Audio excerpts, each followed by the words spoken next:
जो लोग हैं उनको ये मालूम होना चाहिए कि सारे दुनिया को बुद्धिज्म ने समता, स्वतंत्रता, समता, स्वतंत्रता, न्याय और बंधुता, समता, स्वतंत्रता, बंधुता और न्याय, ये चार चतुसूत्री का सिद्धांत दिया। यानी व्यक्ति के समूह में समता होनी चाहिए, स्वतंत्रता होनी चाहिए। स्वतंत्रता का मतलब है आपको विचार करने के लिए स्वतंत्र आपकी धारणा होनी चाहिए, स्वतंत्रता होनी चाहिए विचार करने की, तो आप वैचारिक रूप से विचार करने लायक हो सकते हो। समता, स्वतंत्रता, बंधुता, ये लोगों को जोड़ने वाली धारणा होनी चाहिए आपके अंदर। समता, स्वतंत्रता, बंधुता, न्याय, ये सभी लोगों को न्याय मिलना चाहिए और सभी लोग एक जैसा नहीं होते हैं। समाज में कुछ ताकतवर लोग होते हैं, कुछ कमजोर लोग होते हैं, तो न्याय होना जरूरी होता है। वहाँ जब न्याय होता है तो ताकतवर लोगों के साथ कैसे व्यवहार करना चाहिए और कमजोर लोगों के साथ कैसे व्यवहार करना चाहिए, ये न्याय का सिद्धांत आपको बताता है। तो ये वजह है जिसकी वजह से यूनाइटेड नेशंस ऑर्गेनाइजेशन, जो दुनिया का सरकार है ना, यूनाइटेड नेशंस ऑर्गेनाइजेशन, ये दुनिया की सरकार, ये सारे दुनिया की सरकार है। ये सारे दुनिया की सरकार ने बुद्धा का ये चतुसूत्री का सिद्धांत स्वीकार कर लिया। मुझे लगता है आप लोगों को पता है, ये जो यूनाइटेड नेशंस ऑर्गेनाइजेशन है उसने समता, स्वतंत्रता, बंधुता और न्याय, ये चतुसूत्री का सिद्धांत उन्होंने स्वीकार कर लिया है कि सारी दुनिया में होना चाहिए। जो बुद्धा ने कहा वो दुनिया की जो सरकार है उसने उसको स्वीकार किया। इससे आप उसका महत्व समझ सकते हो, इतना ज्यादा महत्वपूर्ण है कि चतुसूत्री का सिद्धांत जो है, तो इसलिए इसे लागू करना है।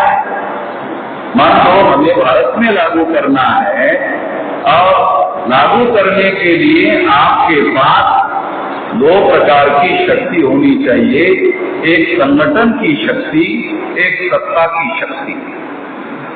संगठन की शक्ति होगी तो सत्ता की शक्ति हो सकती है। अगर सत्ता की शक्ति नहीं है तो संगठन के शक्ति के बल पर आप ये काम कर सकते हो। तो ये काम करने के लिए सबसे पहले प्रायोरिटी में, प्राथमिकता में संगठित शक्ति निर्माण करने का काम करना चाहिए। संगठित शक्ति निर्माण करने का जो काम है एक बहुत महत्वपूर्ण काम। बुद्धा ने बुद्धिज्म का प्रचार करने के पहले भिक्षु संघ बनाया। ये काम वो अकेले भी कर सकते थे, मगर उनको मालूम था वो इतना बड़ा काम अकेले नहीं कर सकते, इसलिए संघ बनाया और फिर संघ की शाखाओं को देश दुनिया में फैलाने के लिए सारे देश भर में अपने अनुयायियों को, भिक्षुओं को तैयार करके भेजा और फिर भिक्षु संघ राष्ट्रव्यापी बनाया। ये इतिहास हम लोगों को आज प्रेरणादायी है, इससे सीखने वाली बातें हैं। हमें कैसे करना होगा, तो बुद्ध ने कैसे किया उससे सीख सकते हैं। तो इसलिए मैं ऐसा मानता हूँ कि ऐसा काम हम लोग कर सकते हैं और ऐसा काम हमको करना चाहिए। तो ये करने के लिए मुझे नहीं लगता कि आपको ऐसा काम करने के लिए कोई दिक्कत है। बुद्धिस्ट इंटरनेशनल नेटवर्क, मैं ऐसा मानता हूँ, इसी मकसद के लिए बनाया गया है। ये यूनिक ऑर्गेनाइजेशन है, इसका किसी संगठन के साथ कोई कंपेयर नहीं किया जा सकता। बाबा साहब अम्बेडकर ने बुद्धिस्ट सोसाइटी ऑफ इंडिया इस मकसद के लिए बनाया था। अगर वो काम करता तो बुद्धिस्ट इंटरनेशनल नेटवर्क बनाने की जरूरत नहीं थी। वो काम नहीं कर रहा है, उसका कोई मतलब नहीं है। आपको बाबा साहब अम्बेडकर जिस मकसद के लिए बुद्धिस्ट सोसाइटी ऑफ इंडिया नाम का जो संगठन बनाया था, उसी मकसद को पूरा करने के लिए बुद्धिस्ट इंटरनेशनल नेटवर्क बनाया गया। तो इसमें उपासक लोग बनाने होंगे।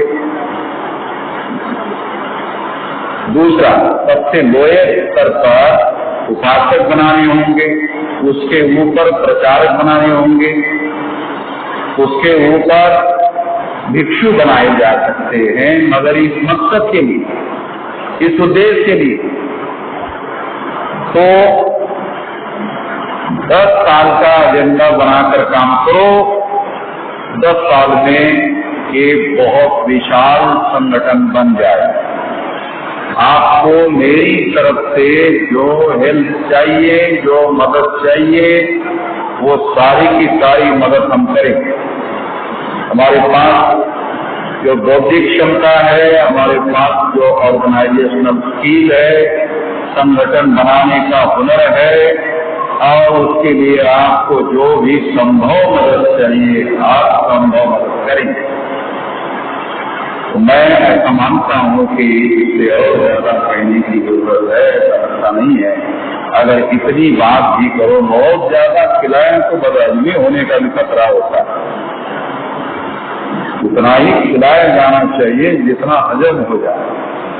हजम होगा तो ब्लड बनेगा, हजम होगा तो ब्लड बनेगा, खून बनेगा, खून बनेगा तो ताकत आएगी, ताकत आएगी तो आदमी काम करेगा। तो इसलिए मैं बहुत ज्यादा नहीं बोलना चाहता हूँ। मैं आपको इतना पर्याप्त है कि ये काम करने के लिए जो भी संभव आपको मदद चाहिए, सारी मदद, सारे देश भर में मदद आपको चाहिए, वो सब करने के लिए हम तैयार हैं। और आप लोग कितनी मदद हमारी ले सकते हैं वो आपके ऊपर निर्भर है। तो ये बात मैं आपके ऊपर छोड़ देता हूँ। आपने मेरी बात ध्यान से सुनी, इसके लिए आभार, धन्यवाद। क्योंकि मुझे दिल्ली जाना है,